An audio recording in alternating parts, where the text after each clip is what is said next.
August 18th, 1973. News of a bizarre chainsaw-wielding family, reports which were to ignite the world's imagination, began to filter out of Central Texas. All right, I'd like to welcome you guys to the Screen Factory restored director's cut of Return of the Texas Chainsaw Massacre. My name's Phil Nobile Jr., and I'm joined here today by Joe Stevens, who plays W.E. Slaughter in the film. I'm joined here by Brian Huberman, who documented the filming of the film back in 1994. And I'm joined here by a gracious but somewhat reluctant Kim Henkel, the writer and director of this film. How are you guys doing today? Doing great. Been a bit under the weather, so if my voice sounds a little weird, that's the reason. How are you, Joe? I'm fine, thank you. Looking forward to it. Excellent. So I want to talk about the creation of the film and how we got there. And this is a film that's been tragically underseen over the years because it was very hastily recut. And the film actually opens, this film opens with a scene, an important bit of backstory from Renee Zellweger that was cut from the film. You want to talk about this a little bit? Yeah, the opening scene is a scene with Renee Zellweger and her stepfather, who is bullying. What would I call him? Is he a molester? Yeah. He wants to molest her. He wants to molest her. Yeah, right. He's the stepfather, and it's the classic thing. It's a little bit of Lolita. He's engaged with the mother, but is after the daughter kind of thing. But it's just briefly touched upon. We see the horror of her home life is the point. Right. And as you and I were talking earlier, stories have come out since then of women who were imprisoned and captured by serial killers who cite an abusive home life as giving them the tools to be able to navigate those scenarios and escape with their lives. And I don't know, I just think it's important to note that this is the first time you see it in a film, really, where you see a woman who's suffering an abusive home life sort of use that skill set in a way that comes to save her life. And I'm here to tell you that it happened in real life. I talked to real victims who have gone through that, and I just think it amplifies the shame of cutting the scene because it's a really prescient scene that you thought to include. Well, I wonder, the way they recut it, if you even understand the story, if essentially what is going on in this tale is not basically missing as a result of that cutting. Yeah. So her motivation, her whole, why she's acting and dressing the way she is sort of all lost. Yeah, exactly. And now it's back. So we don't see her emerging from the shadow of that, and the strength emerging to deal with the chainsaw clan. Yeah, you've sort of cut the arc off at the knees when you lose this scene. Yeah. And it's a pretty good bit of acting. I think it's worth noting also that this is maybe the most well-cast chainsaw film with some of the best performances in the franchise. I think people lose sight of that. Well, I would certainly agree, and I think Joe Stevens here is a major part of that. He was wonderful as W.E. Really, extremely creative. But yes, exactly. I mean, what B horror film has Matthew McConaughey, Renee Zellweger, Joe Stevens as a lineup? That's pretty good. It's really something, and the teens are written in a very sort of post Heathers way. I think they're very arch, and they're not the sort of naturalistic ones that we might have seen in the original film with Sally Hardesty and her brother. There's a very pointed characterization to these teens. I'm always curious when directors revisit material, because is that a conscious zig where you might have zagged in '74? Is that something on your mind when you're revisiting stuff, or is this just where you were in '94? I don't know the answer to that question, to tell you the truth. I think I have a tendency to create more archetypes than I do characters. So these represent certain kinds of things that we see in teenagers, and maybe the individual gets lost a little bit. Like this one, for example. This is almost a Twin Peaks moment with this performance. What's happening here? Tell me about this actress, this choice. God, I can't remember the story of this. We were having fun with it, and God Almighty, what was that deal? Somebody wanted to do something, and I told them if they wanted to do that, then they had to do this. But I can't remember exactly what it was. Bit of creative bargaining on set that resulted in a peculiar moment. Yeah, but it was fun.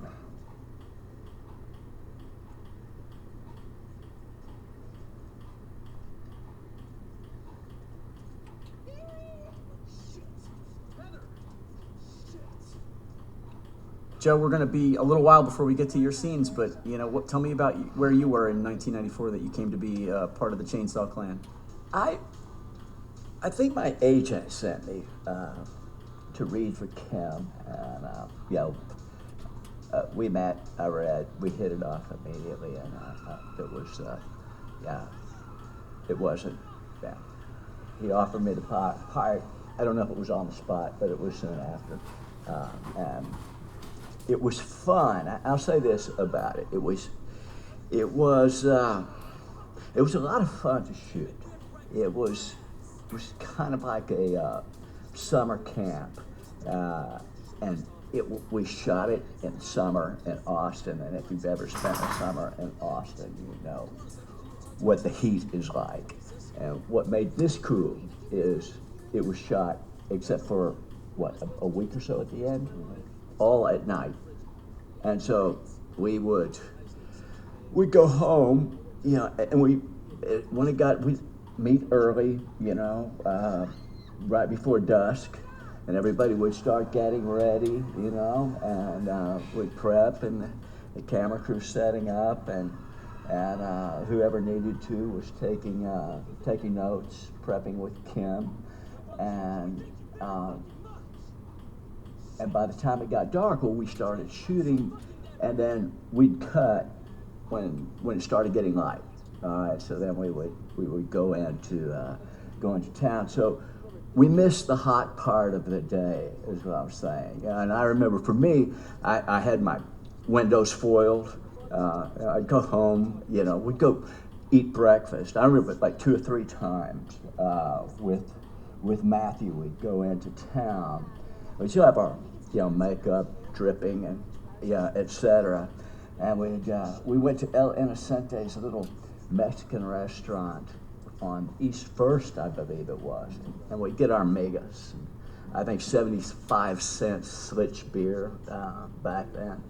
And so we'd be with our megas and our beer, and people would be coming in, getting ready to go to work, and here we were, and we looked like, what in the hell? They'd been up all night, no question about that. But what were they doing? They got this makeup and stuff on. But anyway, it was fun, and we all sort of, the cast, it was a well-bonded cast.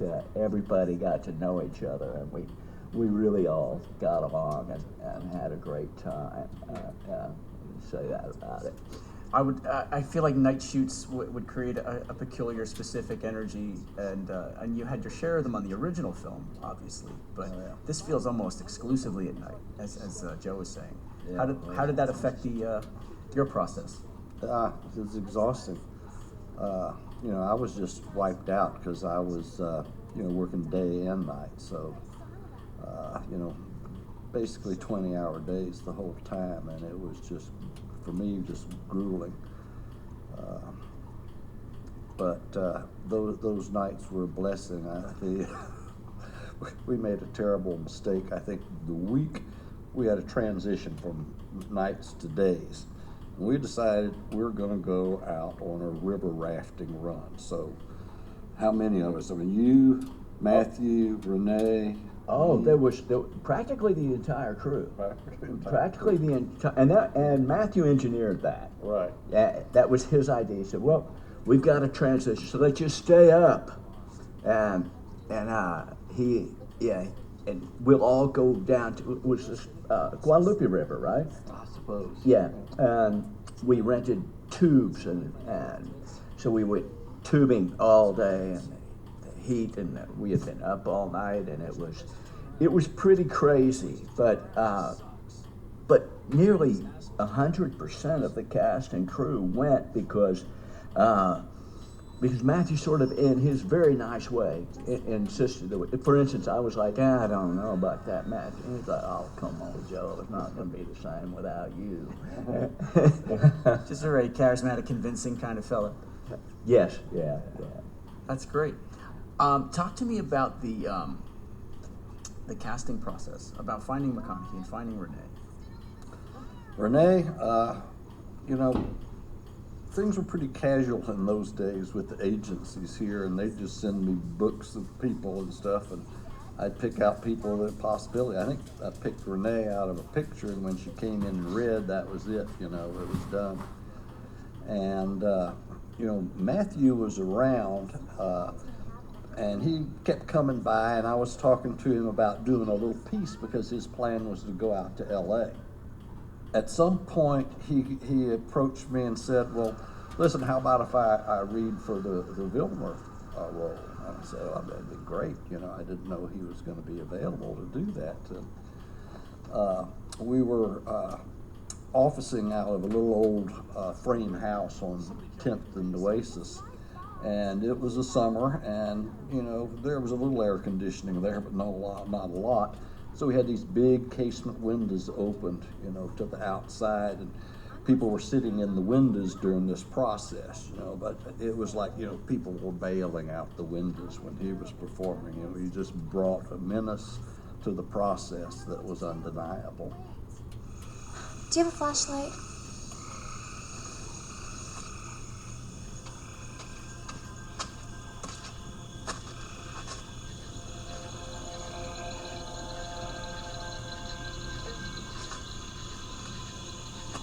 Is somebody gonna come with me?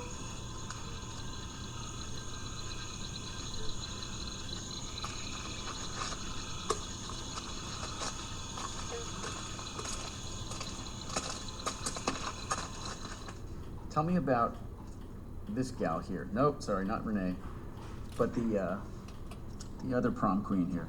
Lisa? Lisa. Yeah, I thought she was a jewel, just a really wonderful person. And you know, this is really the first kind of major thing she had ever attempted. And she was terrified, and I thought she did a wonderful job. She was great, and she was so much fun to work with. Yeah. Yes, a real sweetheart, just a wonderful person. And then you've got Tyler Cohn here. Yeah, he was terrific. He was perfect, absolutely spot on for that character, I thought. He reached out to me recently. I'm terrible about responding. I'm not sure what he's doing now, but he's around and about. I need to reconnect with him. You have a particular hatred of this character, it feels like, because he's presented in such an unsavory, unsympathetic light. He literally at one point says, "Someone please kill me." And I started to wonder about, like, I think you put these teens through a different kind of ringer than in the original film. You know, Lisa ends up on a meat hook, but with a mirror across from it, so she can stare at herself on the meat hook. Then she gets hit with a stick, and then she gets set on fire, and then she gets her head stomped. What's going on with these teens, Kim? Oh, it's just me. I'm misogynistic, you know, a sadist or something. I don't know. I mean, the black humor is certainly more at the forefront of this one. If anybody missed it in the original, it's front and center here in a way. yeah, In a way that's almost we were just having fun. gleeful. Answering machine. Don't you worry, he'll pick up. Vilmer, if you're there, babe, pick up the phone. Is this Toni Perinsky? Yeah. She is amazing. I feel like this is an unsung great performance in horror. She cracks me up. Tell me about her. Toni had been around Austin acting, working for many years. In fact, she was a well-known teacher here, acting teacher as well.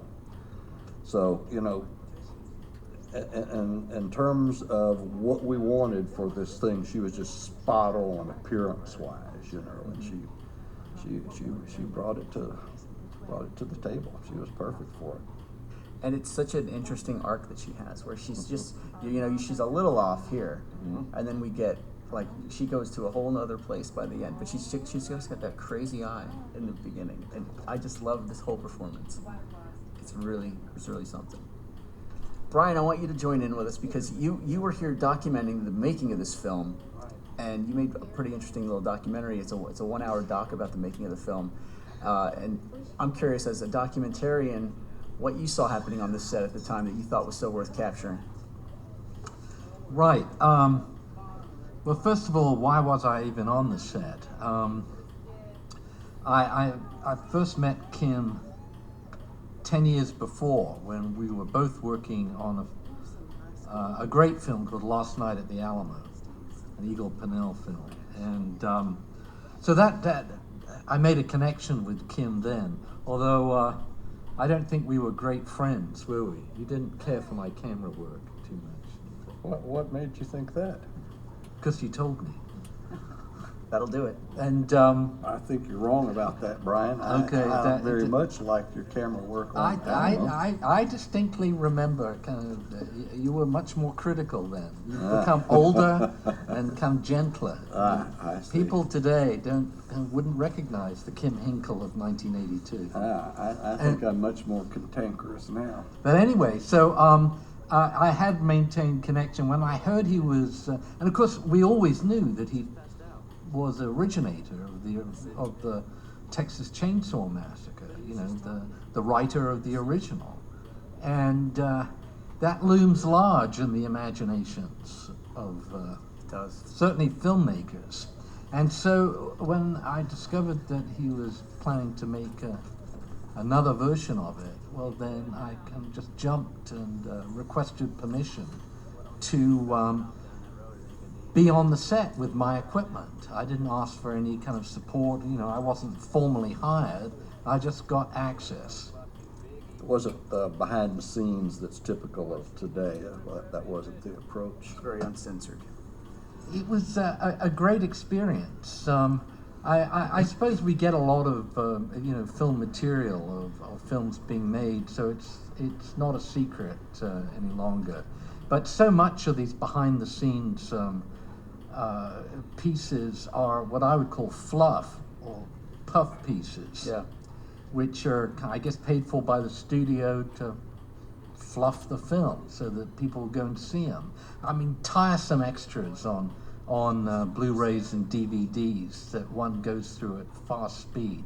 Well, what I wanted to do was, instead of making a fluff piece, is actually apply the strategies of observational filmmaking. Sure. And which I do, and so that's what I did. And what stood out to me, if you ask me today, in an action horror film like that, is the work of the stunt people. Mm-hmm. We're about to see some of that right now, and this gentleman's about to get run over by this truck. Right. I mean, it's. I mean, they are, in my feeling, they are the aristocrats of the film set, and they are people apart, because actors may be acting, but these people are actually doing something for real. Right. I mean, that woman, Jodie Hazelbart, is actually jumping off the roof of a 3-story building. Yep. Now, admittedly, she's clipped to a wire, and there are certain safety devices in place. But I mean, so what? So what? If one were to fall, it would still be a terrible experience, even with the wires on it. Mm-hmm. Anyway, I mean, it was a great opportunity to be able to just lock on, and I could go wherever I wanted. Yeah. I mean, it was. I don't know. Was that a mistake, Kim, or maybe you were just all so stressed out you just didn't notice me, kind of poking around? No.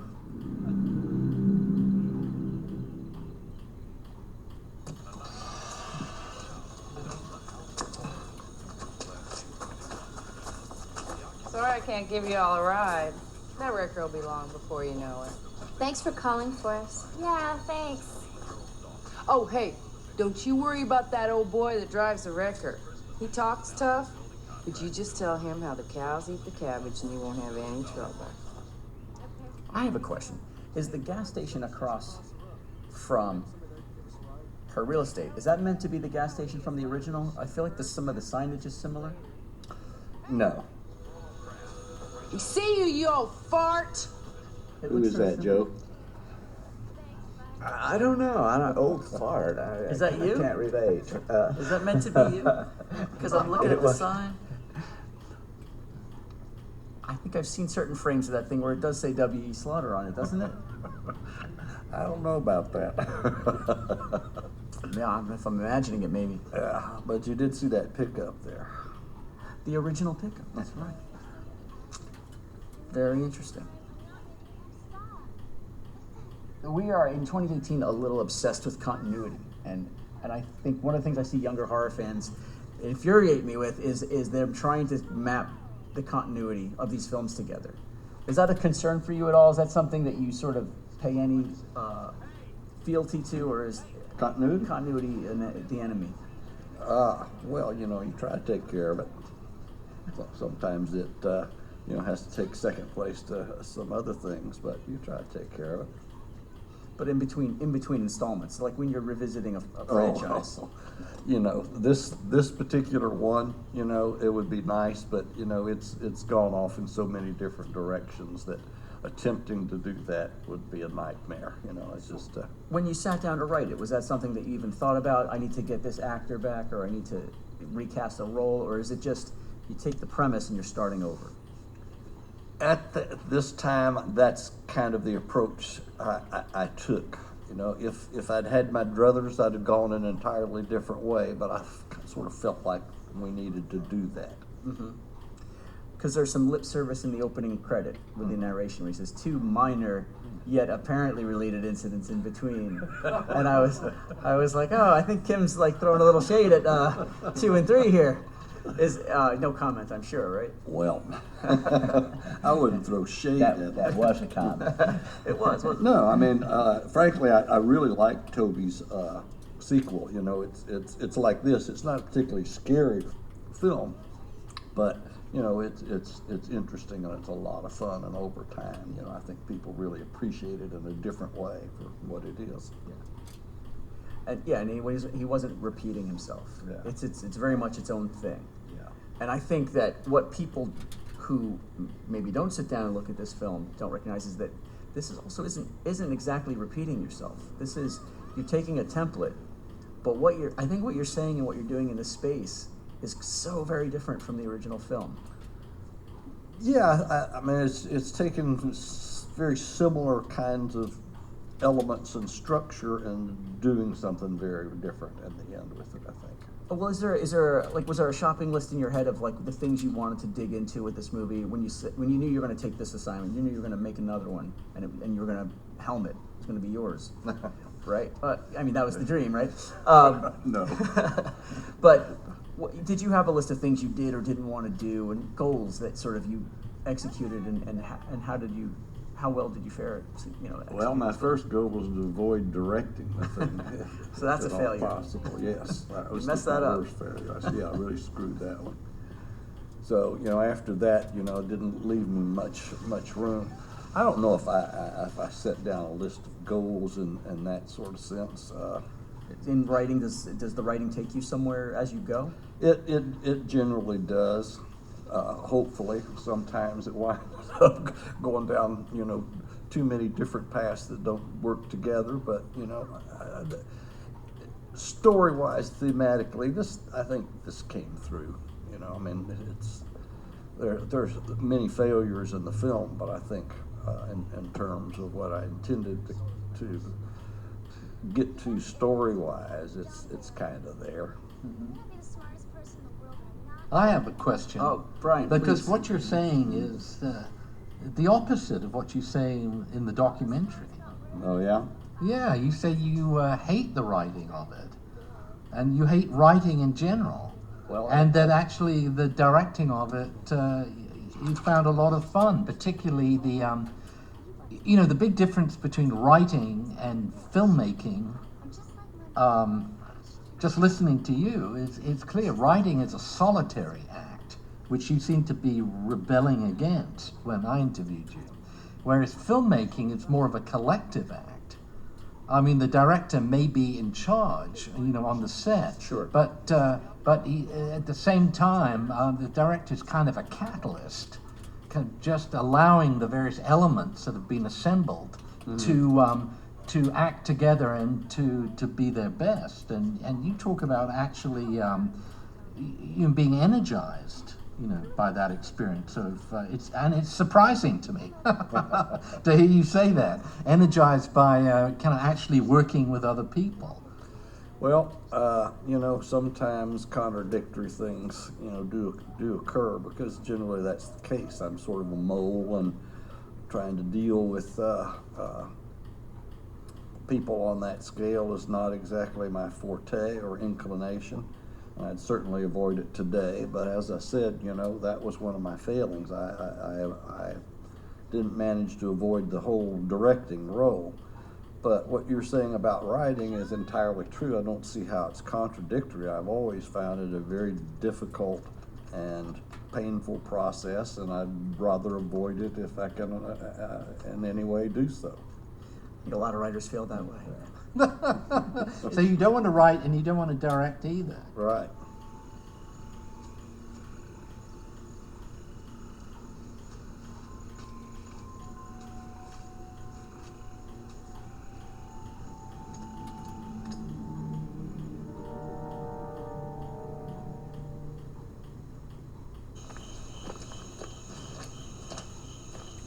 Tell them we'll give them $50 if they give us a ride, okay? $50? We don't really give it to them. Tell them to send us a bill. If they get mad, give them $5. Tell them we'll send the rest later. It's no big deal. It's just business. My father does it all the time. We're about to find Leatherface, and I find we're about to see Joe's entrance too. I find your reveal for Leatherface in this really interesting and refreshing, where so many other sequels tried to turn him into a moment, or they create this boogeyman moment out of him. You create this, again, kind of a commentary on the actress, or the character rather, more than Leatherface. She's so self-absorbed in this moment that she doesn't even notice that there's a 6-foot-something, strapping homicidal maniac standing behind her for entirely too long, which I find, troubling. Joe, you're about to show up, and you have maybe the best collection of dialogue in the film. Well, that's very interesting. In the original script, there were a number of instances where Kim had me quoting from a famous novel or some kind of historical event, and as I looked at the script, I thought, well, I want to expand on that.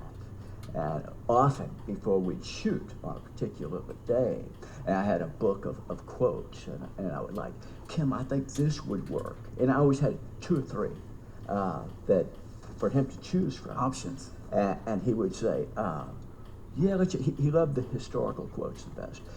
And he would go there, so, yeah, can you put that one in? And so we did that on a number of occasions.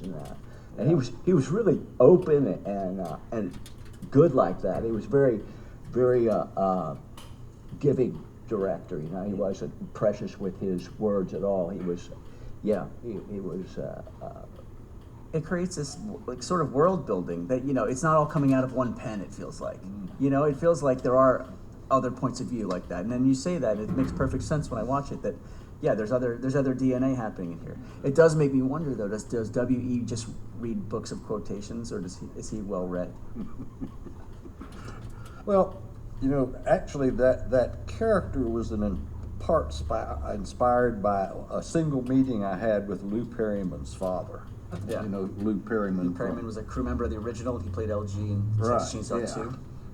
Well, they had a kind of contentious relationship, and the one time I saw them together, they were arguing about this, that, and the other, and periodically Lou's father would leap to his feet and quote some historical line, generally from a military or historical kind of context. I propose to fight it out on this line if it takes all summer. That's Ulysses S. Grant. You probably didn't know that, did you? Of course you didn't. Because you're a bona fide moron. Joe, that was a great one. So that too, the bona fide moron, that was just added on because it came to me in the moment. I love it. And so yeah, that sort of thing happened a lot with that film. And here's Robert Jacks as Leatherface.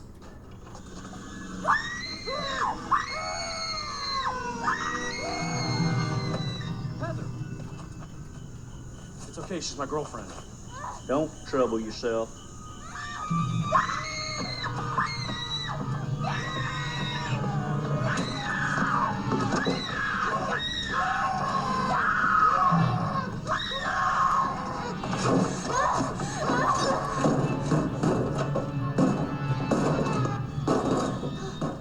There's a choice here where Robert Jacks is screaming all the time. I also love how you bring back the multiple personality kind of thing of Leatherface. He's got once again 3 very distinct characterizations in this film. Yeah. And that's sort of suggested in the original, but didn't get lost in the shuffle, but got a little. We actually had written for the original a scene where, and I think we may have shot it, I'm not absolutely certain, but I think we shot a scene with Gunnar Hansen putting on his makeup for the original. Yep, it's a deleted scene. Is it? Yeah. Okay. So we got it in here. Yeah. Yeah, and how? Like, it's a whole glamour situation happening Well, at the end Robert, of this of course, was perfect for that. Yeah, and he's a gentleman who passed away in 2001, I understand, Yeah. right? He was a musician, Yes. and he's got a song with Debbie Harry somewhere on this soundtrack. Is that Yes, correct? he does.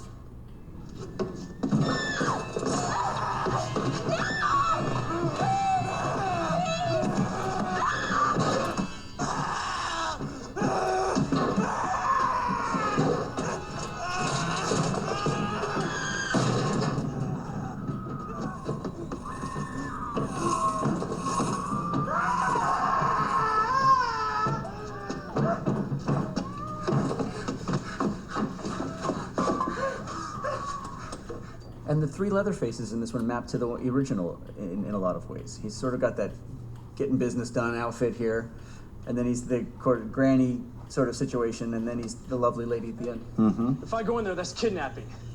My father's a lawyer, I know what I'm talking about, okay? Among other evils that being unarmed brings you, it causes you to be despised. That's Niccolo Machiavelli. Now get! Okay. I need to use your bathroom anyway. You're mad, but you're not the guy who messes up the doors around the house. Shoot it.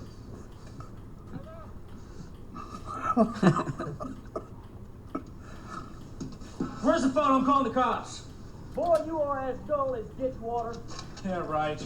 And I don't know if this is random coincidence, but the way this house is sort of mirrored of the original, where everything's sort of on the other side of the original, I always found curious. The porch is sort of flush left, where the other one was flush right. The stairway's on the other side. I wish we could say we had made that as a deliberate choice, but we didn't have that opportunity. No. Heather?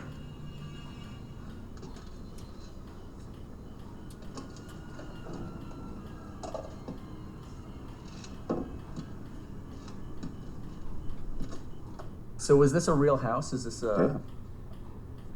Did it have occupants? Not at the time. They had actually used this on a couple occasions as movie sets. It was used as a set on Flesh and Bone. Is it Flesh and Bone was that film that they shot this in? Flesh and Bone? Maybe. That Meg Ryan thing? Yeah. Oh, there's some nipples hanging on the door. Heather? Heather, you okay?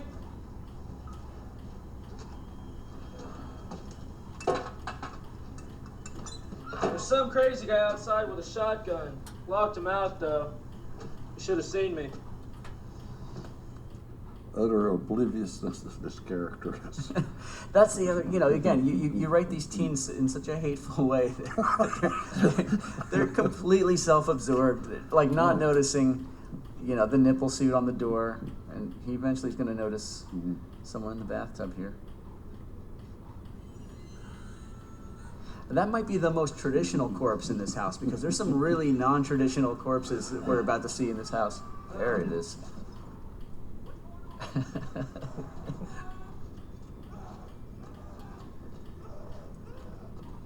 Literally screaming more than his victims, though. He's distressed. And are those stretch pants? What is he wearing? Well, we use so many doubles that you never can tell whether it's Robbie or a double. But I think it's mostly Robbie here. Here he's multitasking, and here it comes.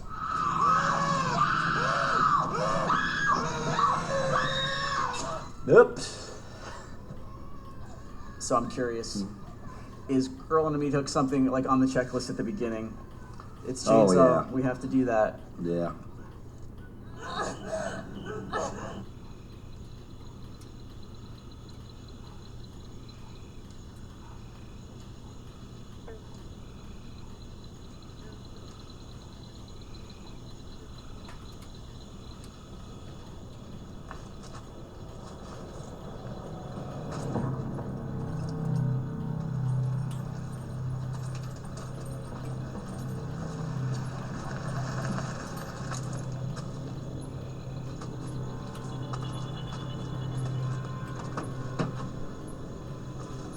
You don't need to be walking these roads alone this time of night. Why don't you get in? Are you the one that moved the cars? Illuminati towing, wrecking. Yeah, it took me about 4 hours to get that truck to where it looked like it was anything but, a soccer mom vehicle, that brought it out onto the set that day. It was awful. No, wait a second, hang on.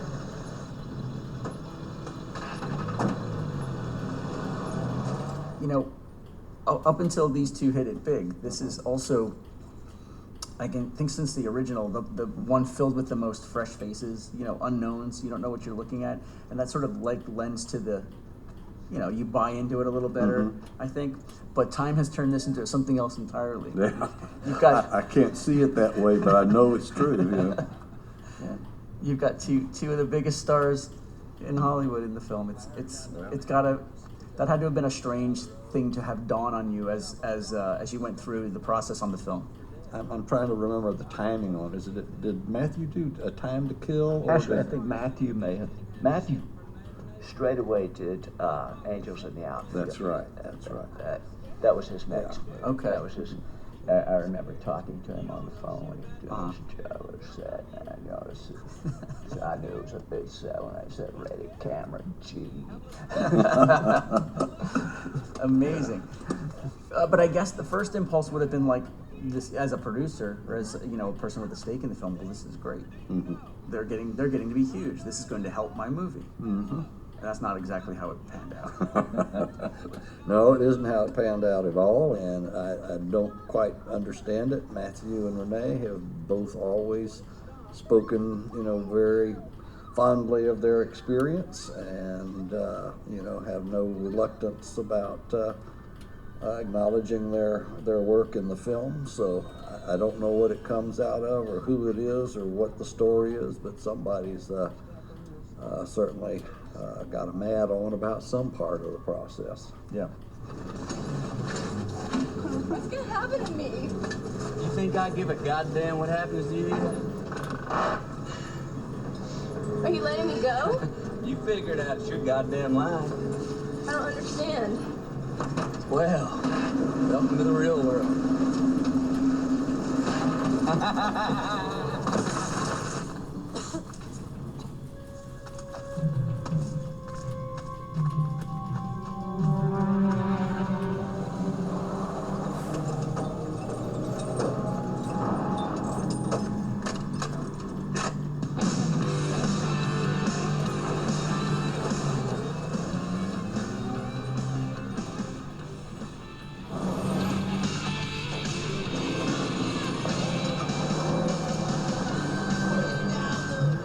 I'm curious about the soundtrack here. It's You see the same couple of bands in the end credits there. Were they local bands? Were they Austin bands that you recruited for this? What bands are you talking about? The ones that we're hearing in like the ones that Vilmer's playing. Oh, stereo. Well, they were all local bands. One of them was a band called Pariah. Yeah. And Renee's boyfriend at the time was one of the band members, a guitarist in the band. And she introduced us to that band and their music, and they were a good band. Had some good pieces, and we used a couple here. But we had a lot of interesting music in it, really. Mm-hmm. On the sound tip, you open the director's cut. She's listening to the radio, and it does sound very much like the same news announcer from the original film. Is that Wayne Bell, or is that someone else that's reading the news? It sounds like the same exact person from the original film. I think it's Levy Isaacs, isn't it? Is that I don't remember. Yeah. Leslie Isaacs did the sound on the original, the radio announcements. Oh yeah? Yeah. I'm pretty sure he did them for me here too. Is he not the DP of this film? Yes, but he wasn't the DP on the original, but I knew him. We were friends, and he did the sound for us on it. I mean, he did the radio stuff. Yeah, the news announcements. Yeah, It's all these sort of apocalyptic news stories that someone's reading in a monotone at the beginning. Yeah. The news stories are all these transgressive stories that, at the time at least, we thought they were transgressive. If you would play them today, they would just sound like the news. Yeah, not even big stories anymore. Mm.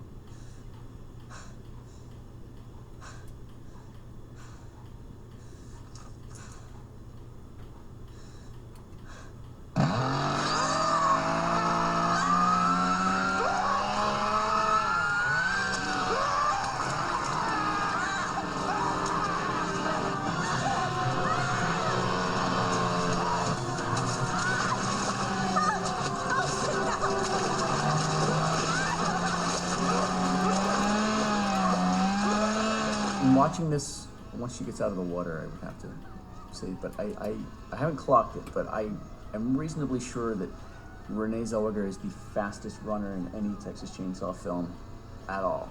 Hey, I always thought this girl, if she'd give up acting, she could be a world-class sprinter. She was fleet of foot.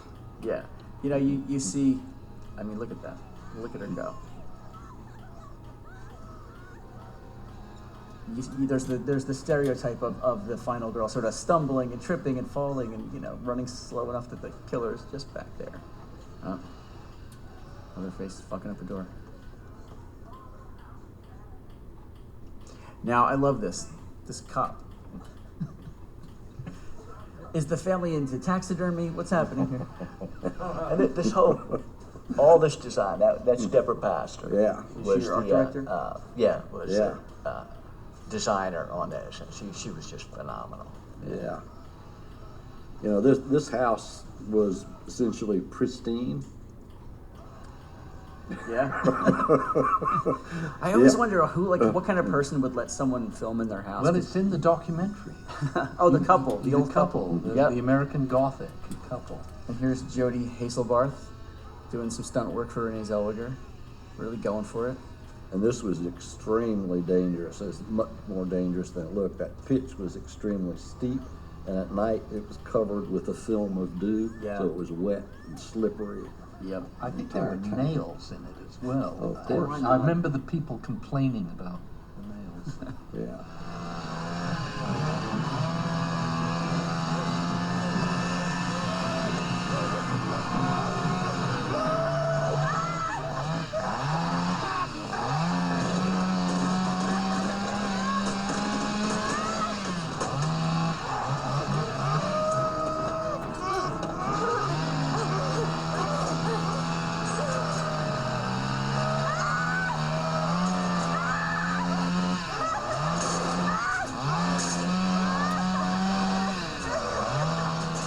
There's a jump coming that's spectacular to me.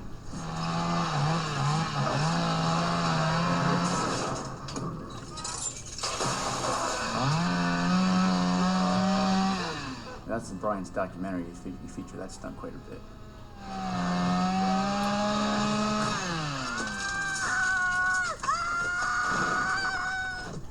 There's a greenhouse. I know from watching Brian's documentary, you weren't happy with that greenhouse. Oh, God. Greenhouse looked like anything but a greenhouse. I think they finally got it a little bit better, but they were resisting it, making a greenhouse look like a greenhouse.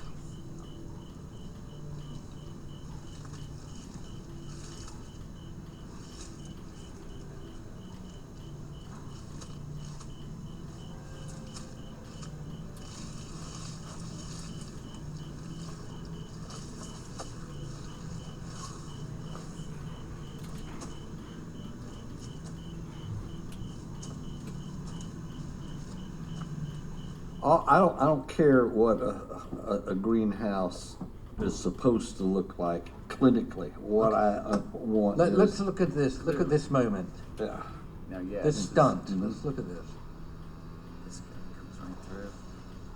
Okay, I have a real bone to pick. Oh, yeah. What's Okay, that? the way you've cut that, the Yeah. decision you made, Mm-hmm. I really do think that was the wrong decision. Yeah. Yeah, I mean, because what actually happened was that Leatherface tripped after all the preparations made. He tripped going through the exploding greenhouse wall and fell down, but then got up immediately and carried on in the chase. Obviously, that was not your intention. That upset your kind of original vision. But, truncating it by kind of clipping it, I mean, do you really think that that's... We have a dog. I just want people to know that that's not Kim Henkel panting like that. Nor is it Joe Stevens. Elvis, how'd you get in here? I'm not sure that's not correct. It might have been me panting. We're gonna- No, really, come on. I mean, I've been wanting to ask you Come on, this for Elvis. years. Yeah.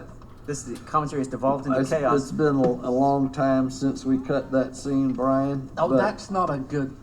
Bullshit. that's my preamble, goddammit. So I don't remember all the details, but I think we cut that every which way, plus Sunday. And this was what worked the best. I mean, would it really have upset the rhythm of the scene to allow him to kind of go down, get up, and run? I mean, he was so fast. It didn't work for me that way. I think this is a real filmmaking moment.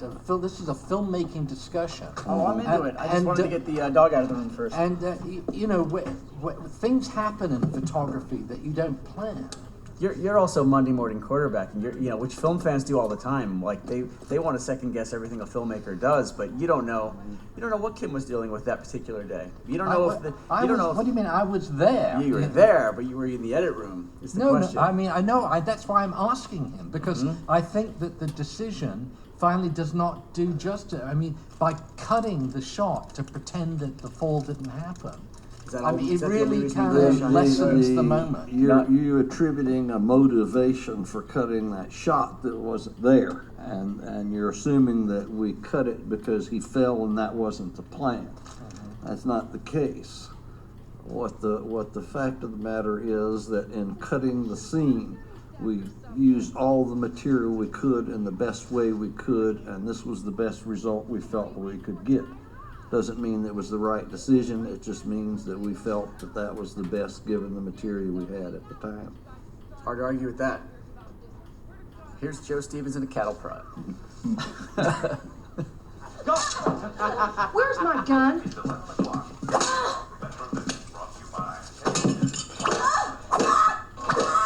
It is easier to resist at the beginning. Damn, Joe. Oh, he couldn't stand Renee. He wanted just to punish her. That's not true at all. Not true. Not true. Poor Renee, we did everything. Renee was such a great sport. She really was. Yeah, she was a trooper. And in the original, one of the things that hit me is I started kind of dancing around and I was singing. Zappity-doo-dah, zappity-dah. And then, I said, no, we can never get the rights to that song, even though you're changing the words, they're still going to come after us. So, Yeah. Funny, but we can't do it. And there's a whole level of Disney not really wanting that song out there too much more anyway. But that's a whole other thing. And Brian, I take your point, and I encourage you to jump in on other moments like that, because again, you were there and you've got an insight that I think is valuable to exploit for this discussion. So, hey, he just answered likes you. to give me a hard time. He answered. All right. I have another question, and I don't know if Brian has an answer to this. You have abandoned the cannibalism angle in this film, and they're eating pizza. I find this a curious choice. What's in the pizza? I think the guy says. I think one of them says it's a pepperoni, and one's vegetarian. Well, couldn't leave out a vegetarian with pizza in this circumstances. We expect that they add some, ingredients once they get the pies home. The way she makes those crazy eyes. Listen, I think I have a crush on this lady. I'm not gonna lie to you guys. She's just so cute, and she makes those eyes that are just like bright but also crazy. And this is also interesting to me because you show the clan living among the world, and how the world kind of is just not really paying enough attention to notice them. Well, we wanted it to have a sense that world is just cheek by jowl with the world we know. There's a Hansel and Gretel element to the first film where they just veer off the path and you don't see anyone else after a while. But these people are living in society. She's got a real estate office. She's picking up pizza at a drive-thru, flirting with the cops. I think it's and she has a sort of a basis in a real life character. Is that my understanding? Basis in a real life character. Or some sort of like thrill killer. There was. Yeah, but I don't know. Yeah, Carla Faye Tucker, was an inspiration for part of her character, for sure. Yeah, Carla Faye Tucker. Do you know that story? I think I read it once, but I'm not familiar with it. Carla Faye Tucker was a woman who just never had a chance from the get-go, basically, and wound up involved in drugs and all kinds of stuff. And I think maybe she was 16 or 17, where she and the boyfriend murdered another guy. It was a drug deal that went bad. Yeah. And she claimed subsequent to that every time that she had hit the guy or struck the guy, she'd had an orgasm. Stabbed him, whatever. And the idea was that, that it was sexually erotic experience. Right. So she had something like 14 orgasms. You imagine how that went down in the courtroom. Sounds exhausting.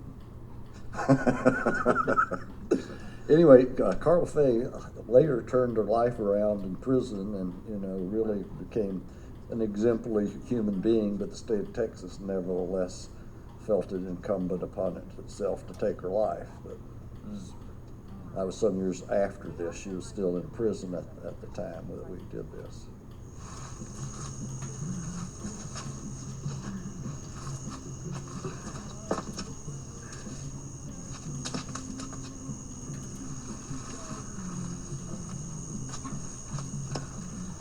Please don't hit me. Don't.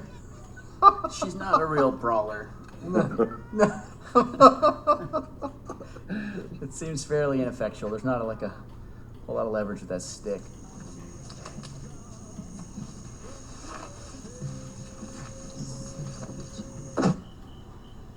You mentioned that you don't see any cannibalism in this particular version, but why are they taking the body? Why are they killing these people? What will happen to these bodies, do you think? What's the intention of the family? Well, that's the whole third act with the Mr. Rothman. Mr. Rothman. Yeah. What does he do with them?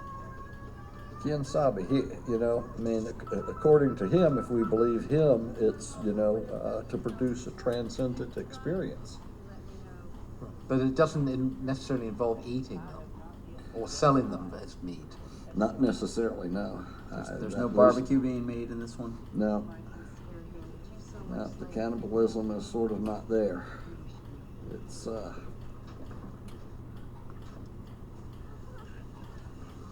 I think it's implied but never witnessed. But, you know, in the original, the same thing is true. Nobody ever mentions cannibalism. No human flesh is ever seen consumed. No cooked human parts are ever been. The only thing you see is some barbecue and some implications. It's very, very much. Right. Well, it's the blood sucking of the thumb with Grandpa at the end, but that's not quite cannibalism. Not quite, no.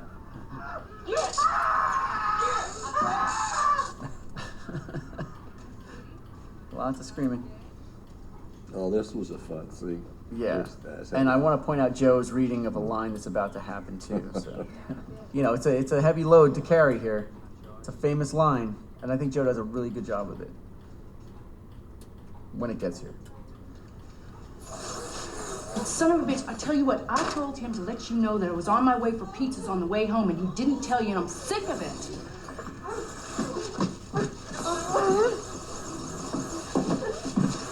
Look what your brother did to this door. Here it is. That's a famous line to try to make your own, and I think Joe does a pretty good job of it. Well, I mean that's a huge moment. Yeah. In the original. in many chains, right? Yeah. Kim should talk about that. Why should I talk about Because it's an important part of the I like that Yeah. Kim doesn't think it's important. I mean, you've got to talk about moral schizophrenia. What he means is the door is not important, but it's what the whole thing concern. implies is, you know, the kind of what we used to call moral schizophrenia. Yeah. Basically, the whole Jekyll and Hyde aspect of it, the fact that they're simultaneously this murderous family and adopt, you know, conventional bourgeois values and other aspects of their lives. Mm-hmm. So, you know, that kind of side-by-side residence of those two kind of opposing things is a central part, I think, of you know, the original certainly, and this one as well. Yeah, and then you've got Darla later saying, "You're embarrassing me in front of company." Mm-hmm. It's sort of the same, Yeah. same thread. Sure, yeah. Now, tell me about the dynamic between these two, because like he's sticking her fingers in her mouth, and like they're both just bringing it. And, Oh, yeah. Oh yeah, and making it theirs and adding again to the script that was already there. Yeah. Really layering, you know, and texturing that scene in a way that a lot of actors, it wouldn't have occurred to them, and they played so well off each other while doing that. So, There's a sense, and if you said you run a theater company, you're an acting teacher as well, right? Right. Joe. So, talk to me about what Matthew is doing in the scene that's not in the script, and Kim as well. Like, what did he bring that was sort of surprised you guys, or was an idea that he had that sort of like so left field, it didn't occur to you, but okay, like the last scene was the fingers in the mouth. That's him. Yeah. The throwing the door at the end. That's him. I mean, just things like that throughout. Yeah.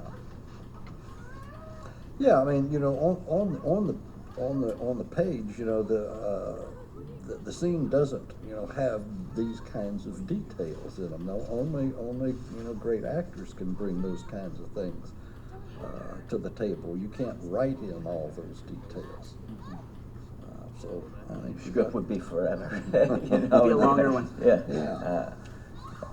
Now, is that something that he, a professional actor, clear with Renee Zellweger and say, "I'm going to do this," and they talk about it. He's not springing the stuff on her in the moment. Right? Oh, a lot of it, yes. Yeah. I mean, some maybe they talk about, but yeah, most of it's in the moment. And to her credit, she takes it on and gives back. absolutely. And you know, and rolls with it. And, Oh yeah, it you know, was and very much high- a collaboration, I would Right. say. a high degree of professionalism from her and tolerance. And they're both very young at this point, so that's sort of Yeah. remarkable, right? Both of them just barely have their degrees dry, the ink dry on the page. Yeah. And here we get Darla giving the Illuminati backstory. Help me.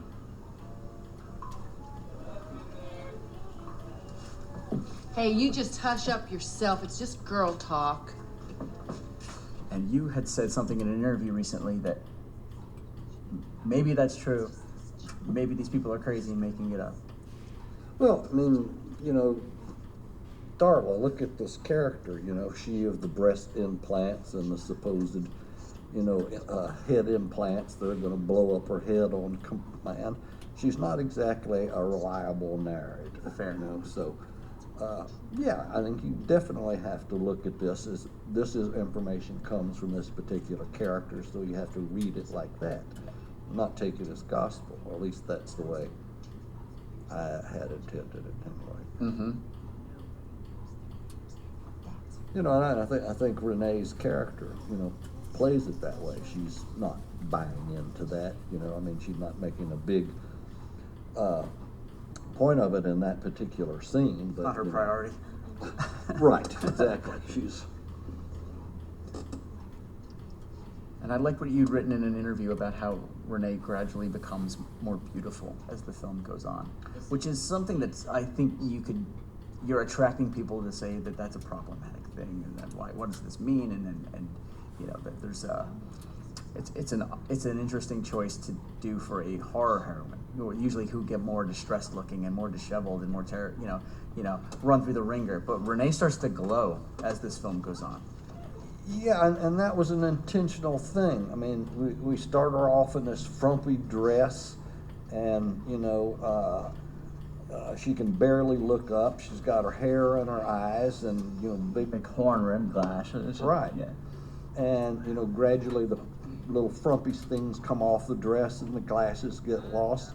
But you know, the final evolution is at the dinner table when she's literally dressed, you know, in you know extreme finery by the family itself. But she's emerging. You know, it's a bit of a, you know, she's coming out of the chrysalis of that oppression of family, the horror of her family background, and you know, confronting this situation, and now going to emerge as a full person. It's not so much that I'm trying to make her more beautiful as to make her a more complete person, a fuller person, one that realizes herself. Well, kind of makes you think, doesn't it? Smart girl.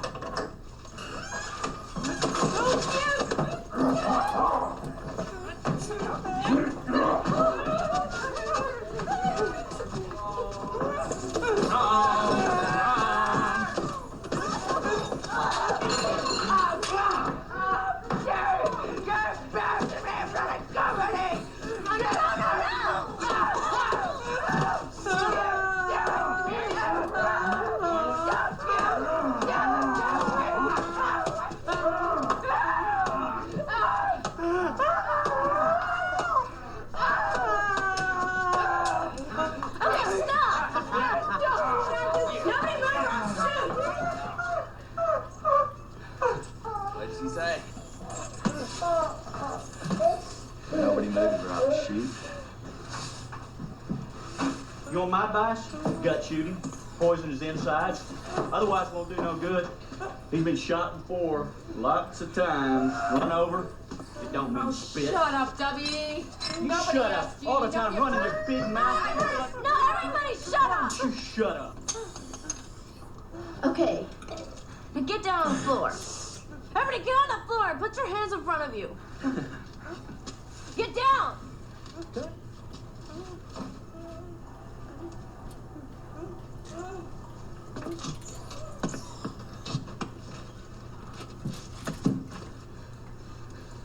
You get down too. What are you gonna do? Shoot me? Yeah. If you try something. What if I do this? He looks so young, doesn't he? He does, but again, I think like it's something. There's a star power thing happening Yeah. where when it's the two of them, notice how everybody in the room goes silent and we're just watching. Take your fucking pick.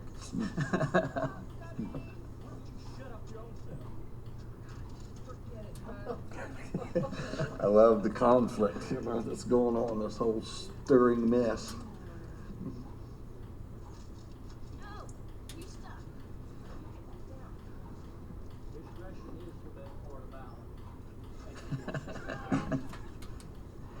That'd be Billy Shakespeare.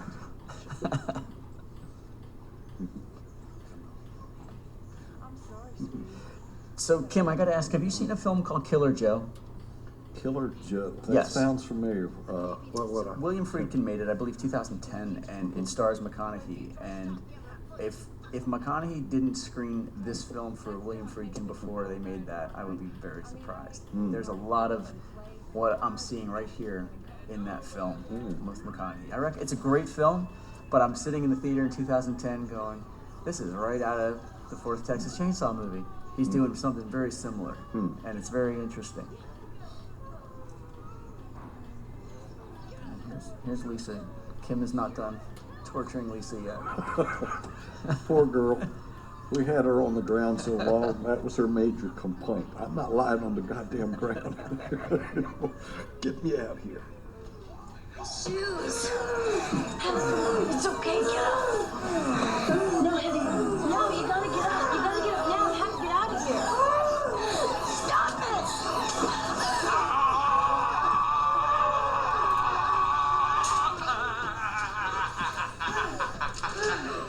Back goes the weasel.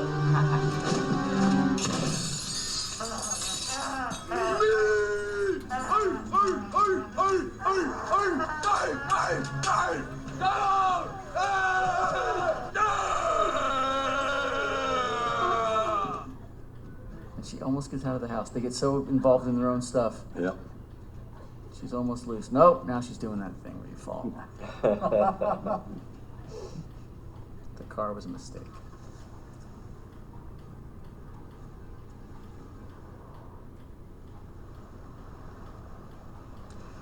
To what level does the heat and then the night shoot, that's sort of like drifting into that nocturnal existence, feed into the performances for you, Joe? Were you guys getting a little loopy? I know you said it was better because you were out of the daytime heat, but what was happening with your minds when you're doing this stuff?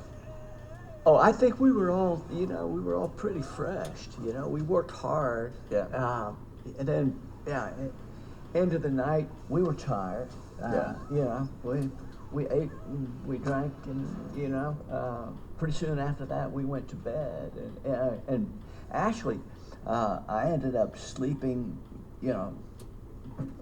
longer and better than I normally would have, just because. So there was no unhinging quality to the I schedule don't for think you. So. Toward daybreak, you're getting a little loopy, but no. I was definitely loopy. This was, correct me if I'm wrong, this is the first feature you directed, right? Yeah, first and last, fortunately. Well, what was your process like, and where did you learn sort of like an approach without having quote unquote practice at it? Was it from just being on other sets and watching how other directors worked and Well, he wrote it, so sure. Who would know better, what he wanted than himself? Yeah, you know what you want, but how to get it, I think, is sometimes the gift in directing. How to get it out of everybody involved, because as Brian said, it's such a collaborative process that. Well, I didn't really have many concerns about the cast and the acting, because I thought I did a good job of casting. And mainly, I just got out of the way, gave them room, and really my job was, if it went off track a little bit, to just steer it back. And, there are very few times that I felt like it did in terms of the way the cast approach it. And so they pretty much had free reign, I think. Yeah. This dress is a choice. Oh, yeah, definitely. It didn't work quite as much as I wanted it to, but it was supposed to be like, a dress that is at the same time bondage. Yeah. I know. I think the best definition of a director I've heard is somebody described it as the individual who sets the temperature on the set. Sure. And Kim is a pretty silent kind of individual. I mean, so he's not a noisy presence as some directors I've seen, like Eagle Pennell, was drunk and loud and threatening at times. You know, Kim's quite the opposite to that. Except, I do remember one thing, because it was night and it was hot. By the way, the mosquitoes. Don't you guys remember the mosquitoes? I mean, you needed a hunting license to kill them. But there were ice chests around. Yeah. And the idea was that, you know, when it was too much, you could get a refreshment, a drink. And I remember as I approached one of the ice chests, I was rudely informed by one of the production assistants that the Cokes were all for the director. Oh, interesting. And that, you know, if one kind of transgressed and took a Coke, you would be probably excommunicated. Right, Kim? I didn't That's lay still down the those case. orders. I just, Well. you know, I basically live on the stuff, so. And it's only fair to point out that before we started recording today, Kim said, I'm going to walk down to the corner and get some Cokes. Does anybody want anything? Exactly. And that was very nice of him. So he has softened his iron fist on the Cokes, it seems I like. guess. That was not my iron fist. I'm perfectly happy to share as long as there's enough to go around. Not true. Not true. Let's talk about this dinner scene. I don't know where her mask ends and begins. Those lips are on there. Like it ends at the jawline, but those lips are on there. And this is an interesting variation on the dinner scene because you've just got, it looked like 4 or 5 reasonably fresh corpses sitting around the Smurfs, table. yeah. Smurfs. Yeah, somehow the makeup department kept making them look like Smurfs. Yeah, they're a little gray. Well, that's better than blue. Yeah. And this particular, like, we're watching the director's cut, and the sources are varying and of varying quality. But right here, you can really get a sense of like what a nice job was done in the set decoration and the art direction here. Yeah. Yeah, but what I particularly liked in this room were all the keys. Keys. On the wall behind into it. the wall. Yeah. That's an interesting. There's a serial killer in Philly named Gary Heidnick, and he did that with pennies in his house. Really? Quarters and pennies. He lined a whole wall with them, and that's Well, clearly looks the similar to keys that. represent Someone else's. travelers who have been captured. And, Yep. And what did the money, the pennies come to? we never found out. He didn't talk. It was a very strange choice. Darla's hair is looking good here.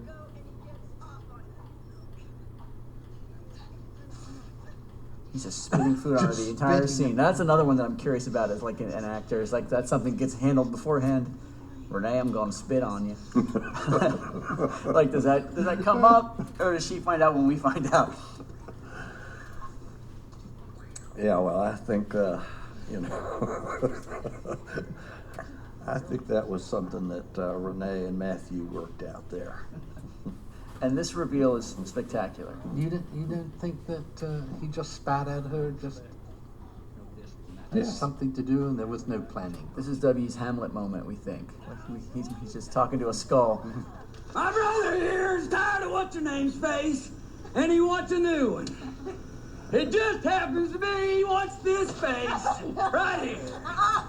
Oh, yes. Oh, yes. Oh, yes. Yes, it does. Yes. Touch me! Don't you ever touch me! I recall from Brian's documentary that she really laid one on him there.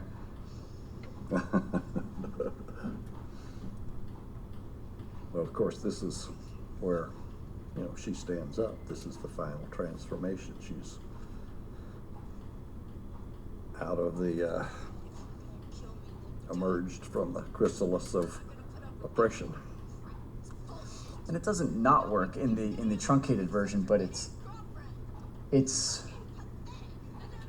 rhyming here. It makes sense. Like there's a beginning that we now know about, and there's a resolution that we're now privy to. Yeah. And oh, sorry, Joe. Where'd that come from? Fratricide. and then Grandpa comes back to life. Velma. There he goes. I'm gonna leave, and no one is gonna stop me. You sit the fuck down!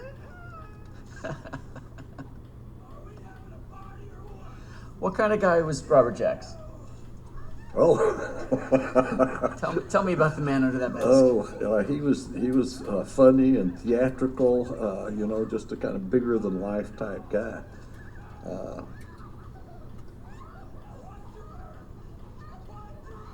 Good Lord.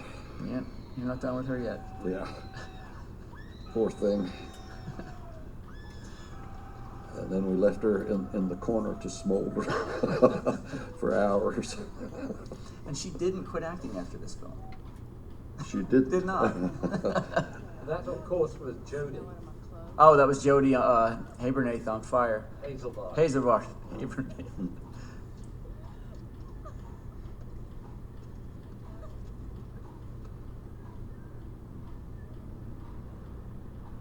Here he comes. Here comes Rothman.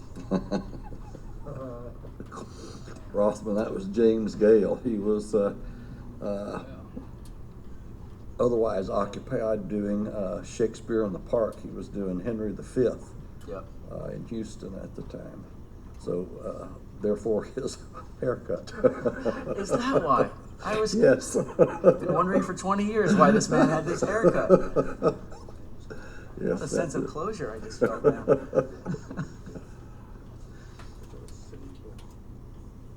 And where did you come across this gentleman? Gale? Yeah. God, where did we come across Gale? I cannot remember. He was a real find, though. He was terrific. Some Houston connection, but I don't recall specifically. Interesting guy. Loved to fish. Huh.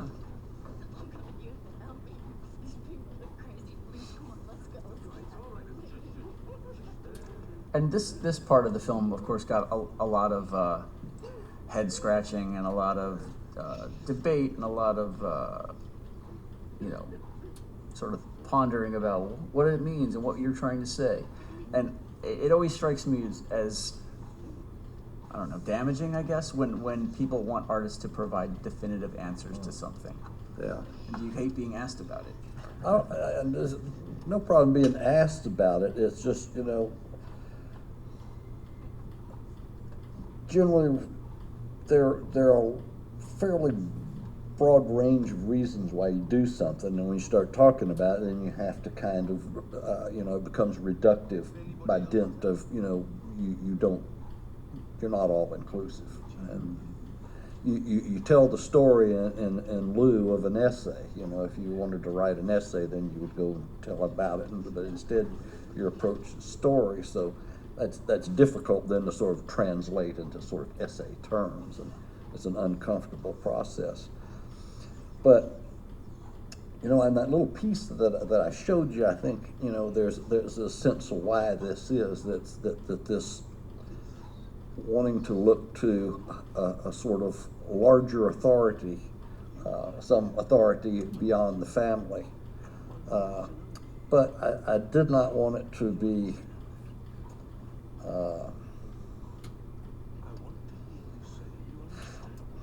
an easily defined or understood relationship, I guess. Sure. We've heard heretofore allusions to these powerful people that Vilmer works for that do all this and that, and we sort of assume this is the manifestation of that. But what does it really tell us? Mm-hmm. What does he really do? Are we persuaded that this guy belongs to the Illuminati? Is there anything in his conduct that tends to persuade us that that's the case? Well, what the hell is going on here? Yeah. The family seems fairly intimidated by him.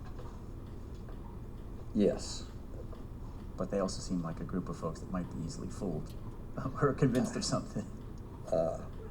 Yeah, I mean, he obviously has some power, whether it's psychological or otherwise, we don't know. Right. But they've certainly entered into a kind of understanding of the world that is, let's say, a little beyond the pale. Mm-hmm. And this guy seems to offer some sort of background to that. Yeah. to give it a larger scope, but we don't know exactly what. Yeah. I found it thematically an interesting deviation from the original because I think so much of the power of the original is in how nobody's driving the bus. Mm-hmm. How, like, you wake up and decide to go check on your grandpa's grave one day, and it's all south from there. And there's no rhyme or reason to the chaos. I mean, the way that the solar flares at the beginning are even sort of like alluding to like a universe that is not being piloted. Right. And we kind of go another way here, like you said, an authority who sort of they're answering to, which I find an intriguing decision. Well, I mean, I think he's a significantly unreliable authority, and exactly who he is,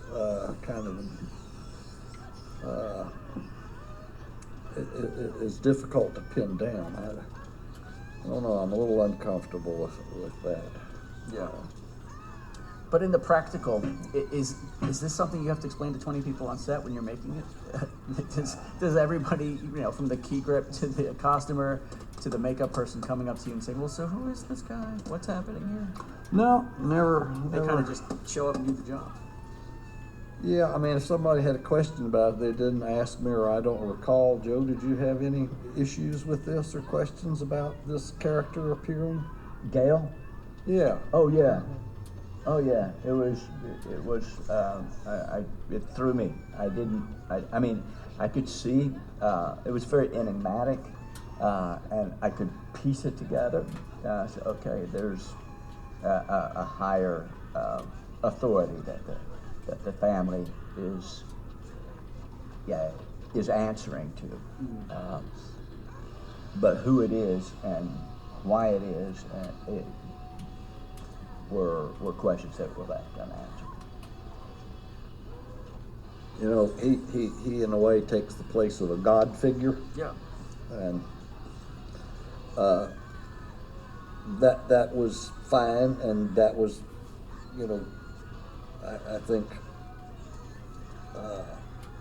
unavoidable in the structure of the thing, but I certainly wanted to make the God, let's say, more in the image of the way I see gods. That is, not as benevolent creatures who look with kindness over their flock, but almost as tormentors. Yeah. Little kid pulling the wings off the flies. Right. I think some of the frustration, or what I would imagine to be frustration for you, is that I think a lot of folks assumed that since the movie was cut up and altered and shortened, that somewhere in there was an answer about this guy. And that's got to be a frustrating question to get over and over again when you weren't responsible for those cuts, and you know that those cuts aren't really impacting the enigma in the first place. An enigma which is very much intentional.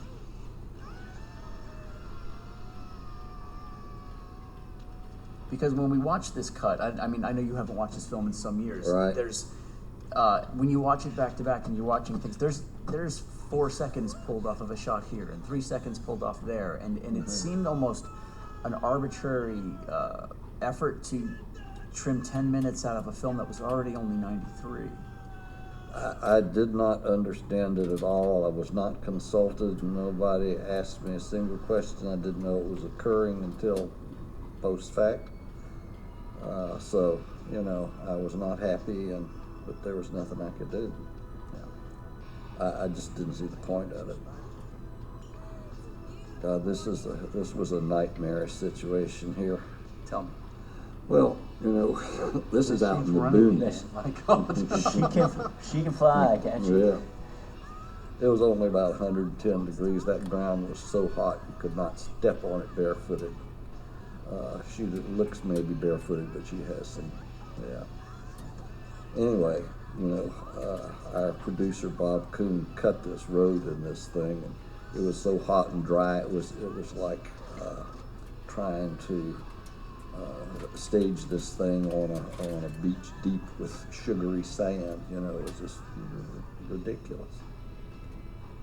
and we were all frying. It was miserable. You weren't out there for too much of that, were you, Joe? Yeah, this was the worst. It was miserable. Now Matthew was driving this pickup truck the whole time. Yeah, I mean, it's just freaking crazy. Because it seems like in the subsequent scene, you did not have access to Matthew McConaughey in this finale. Oh, he did. But the plane is coming. Is that McConaughey? I feel like it's a stunt double. There's a stunt double in a couple of shots, but mainly Okay. McConaughey is there.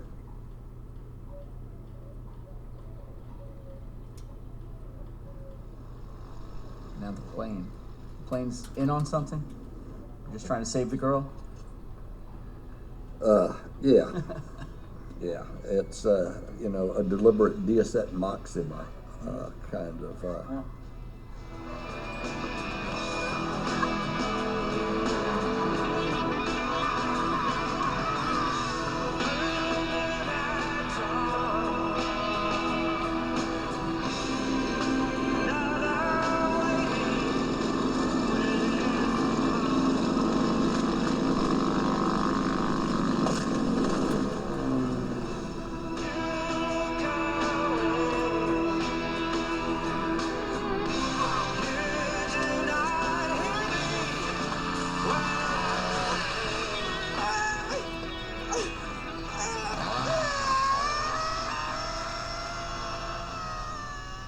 So at the outset, when you're embarking on this film, what's creatively what did you want how did you want it to be different from the original?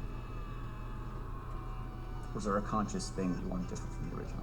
Or was it just the fact that you were, 20 years older and things you were interested in just happened to be different and took the story there on its own? I know it's a ridiculous question to ask, but Well, Chainsaw and the way it is regarded has evolved over time. It was very difficult to get this done. And, it wasn't as if there were a lot of people out there clamoring to put up money to do anything. And we wanted to try to, keep this thing alive. And basically, I permitted myself to be persuaded to do it. And if I had altogether my druthers, I would have probably gone a different way. can you be specific about a different way? Well, I thought it needed to go urban. At the time that we did it in the early 70s, Texas was still a rural state. But by this time, it had begun that transition to the urban state it is today, and the population almost tripled. So the world in which most people live here is very different, and I thought that would be interesting to bring Chainsaw into that world. Have that world encroach on the Chainsaw world and see what happened in that clash. But I didn't feel like I could do that, and so I sort of wanted to sort of put this back on track. I thought maybe would have some forward momentum, and I guess that was as much as anything what was a basis from which to go forward. Would you like to go to the local hospital or to a police station? This isn't the first time something like this has happened. Miss? We will find out what this is all about. This is not the end of it.